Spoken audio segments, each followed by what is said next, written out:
Hi guys, welcome back to the Astrology. So today we are going to be doing this reading for the sign of Cancer, and you can see this reading both from an ascendant, rising, or moon sign perspective. And this reading is going to be for the year 2025. Now, this reading, I'm going to talk about the broad aspects as to what you are going to observe for the year 2025 and how the transits are going to be impacting you.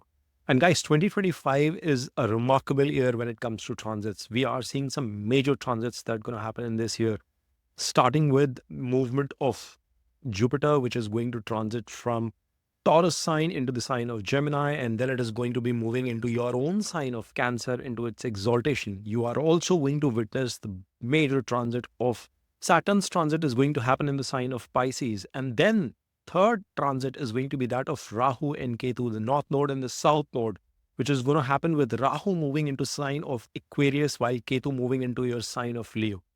Whilst all these key transits are happening, you have to also understand that all the other planets also continue to make some key movements, with Venus especially making a key movement into its sign of exaltation at the start of the year itself. And of course, Mars is also going to show its play.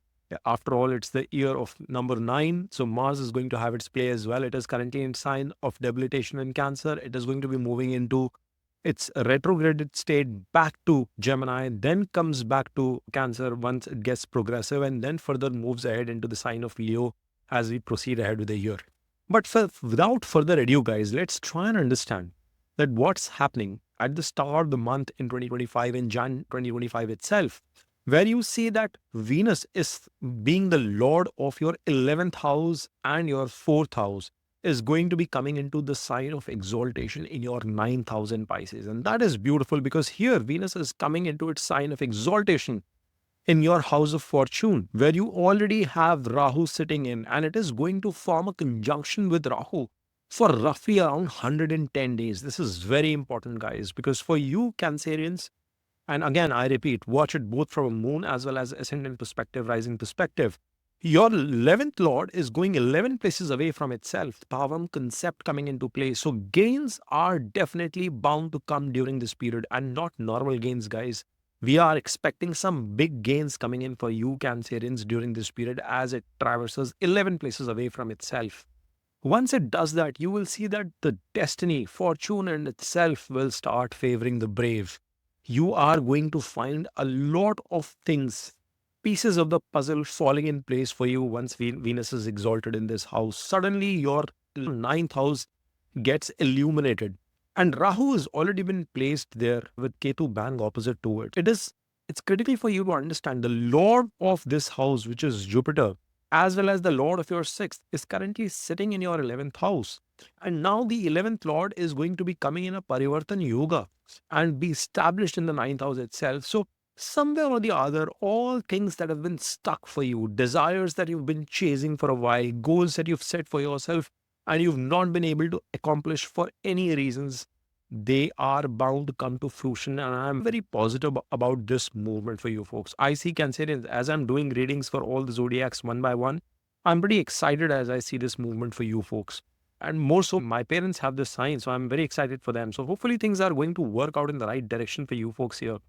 Then the other bit for you to notice is this Venus again is going to be, though giving a debilitated aspect to the third house, but at some point in time, the Pisces sign is going to be so much illuminated because it will have the presence of Venus, Rahu, Sun, Mercury, and even Saturn, about 5 to 6 planets coming into one position and all aspecting into the third house. Mercury himself, though in debilitation, will be aspecting its sign of exaltation into the third. So you will be putting in efforts as well. You are going to put in a lot of hard work from your end, along with the supplement that you are going to get from these planets too.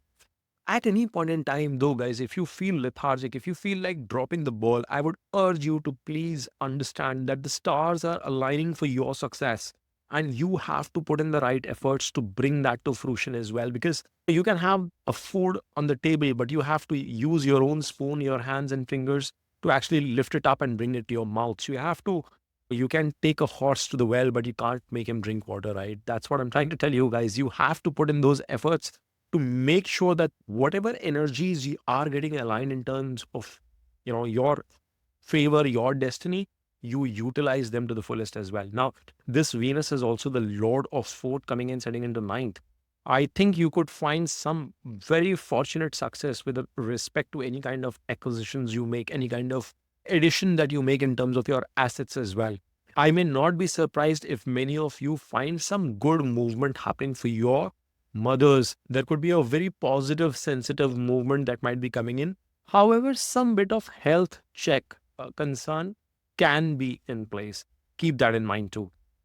Now, the other point to notice is it's a Raj Yoga in itself with the fourth lord sitting in the ninth house. It's a Kendra to Trikon connection for you folks. So, whilst this is happening, folks, I anticipate that maybe some of your calls with respect to you learning new stuff, or maybe you making a particular acquisition or investment, might work out in favor for you. You might have already done that at this point in time, or might do it by January, and it will start giving its results during this period. So that's a very positive sign to begin with. Now, the second movement that we anticipate is that of Saturn. Saturn is currently sitting in its eighth house in its own sign of Aquarius, and it is going to be coming into your ninth. So it is the lord of your seventh as well as your eighth house coming into ninth. There could be certain challenges that might come with respect to your father's health. Please be careful on that front. But you will also notice at the same time that, again, you might get favors, unexpected favors coming in from your bosses, superiors, people at positions of power. That is going to be helpful for you in the long run.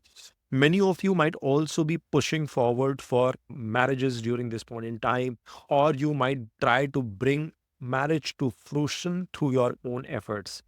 People who are married should be looking forward to putting in more efforts towards their marriage, spend more time with your partner, your spouse, and you are going to get equally loving, what should I say, expression from your partners as well towards yourself. So, in all, I think that particular angle in life is going to work out very well. But as this Saturn transits into your ninth house, it is going to be giving an aspect to your 11th house as well. There could be marginal delays that you might expect in terms of now your goals getting slowed down. Do not worry, it is not a hindrance, it's just a delay that you can anticipate.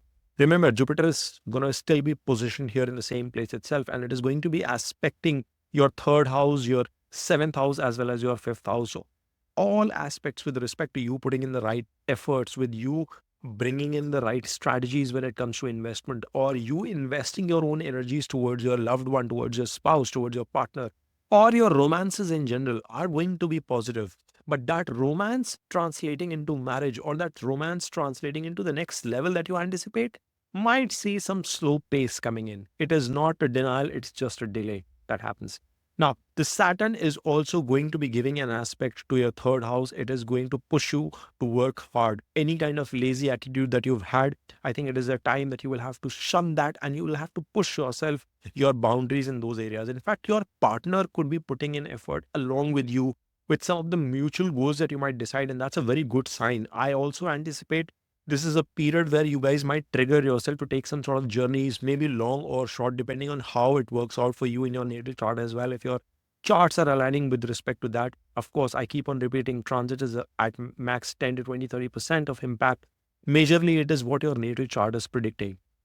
Now, from a 10th aspect of Saturn, you see that aspect coming into your sixth house, which is going to be your house of your litigations, loans, health, your job in general, and you might have to put in some more efforts in here. That is definitely what I anticipate happening. You will be pushed in terms of putting in longer hours. You will have to bring in discipline to your life as this transit has happened. And as we proceed ahead towards the month of May, you will notice that you will find some relief too with Jupiter coming into your 12th house and directly aspecting its own sign, its own house itself. Now, once this transit of Jupiter is coming into play, there is going to be some definite alignment of international energies, you getting in collaboration with people from faraway lands, or maybe even there could be situations where you could fall sick and get expenses related to hospitalization. Now, why am I saying that?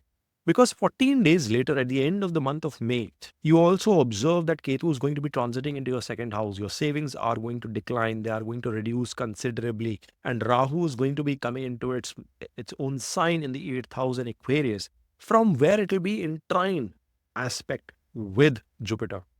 Now, because Rahu gets so very powerful here, it will try to overpower Jupiter to a certain extent. And that is why I am saying you might want to be careful with respect to your health aspects, with respect to hospitalization, any kind of expenses coming in during this phase. It is going to be very tricky. Now, this Ketu is also giving an aspect from its fifth to your sixth house, from the second house itself. Now, this is tricky because both your sixth and 12th are getting activated. So, Cancer, you will have to be cautious on that front. However, at the same time, your sixth house will have better control from Jupiter when compared to Ketu. That is going to be super helpful for you. Don't worry, Rahu is also getting an aspect back from Jupiter. It's not all negative from a health perspective, but I would want you to practice caution on all those fronts.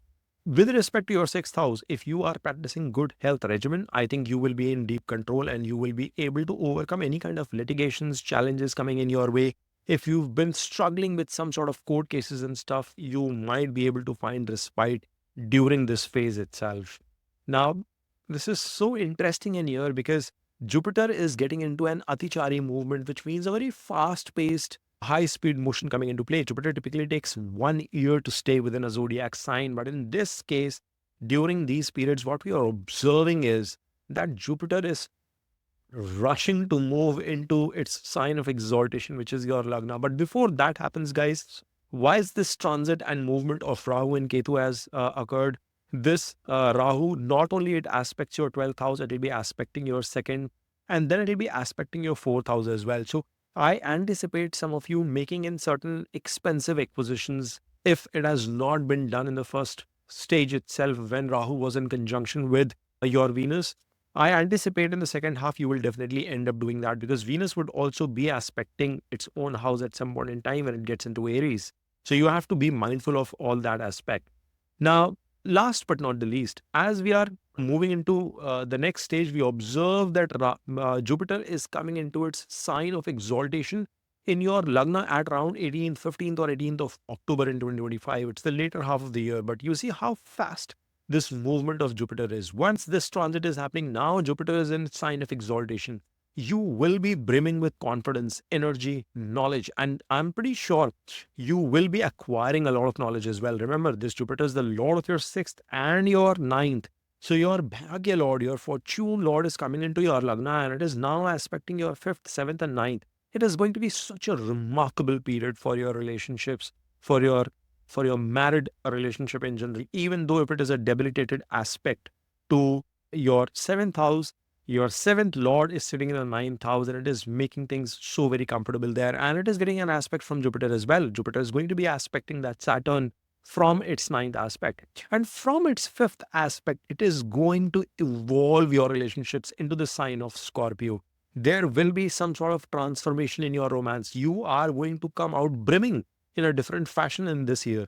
This is also going to be a period where your calls, your judgment with respect to your investments might give you the right outcome, folks. So that's a good period for you to plan in all those areas. From an education perspective, later half of the year, for people who are watching as students, will find some good outcomes coming in there as well. Again, from a research perspective, if you are trying to get into areas where you want to pursue any kind of PhD education or you want to upskill yourself into some newer areas, the transit of Saturn and later the transit of Jupiter, both of them are going to be especially conducive for you in that ways. So I hope from a romance perspective, marital bliss perspective, success in career perspective, thanks to the support that you are going to get from your ninth house itself, this year is going to be a lot of positive outcomes based year for you. It will demand you to put in a lot of energy. You cannot be dropping the ball. You cannot be dropping your guard. You have to work hard. It's the year of number 9. It's the year of Mars. So you have to show that energy across the year. And yes, we will be talking about the monthly transits as well, right from Jan to December. So you will get things in detail to understand as to how things pan out for you. But I hope you've enjoyed this reading. If you have any questions with respect to your transit, if you want to get a personal reading done in combination with the transit as well as your natal chart for 2025, feel free to reach out to me. Reach out to me on my email as well as Instagram DM, and we can take it forward from there. And if you've enjoyed this video, guys, smash on that like button and subscribe to Dave Astrology. Om Namah Shivaya.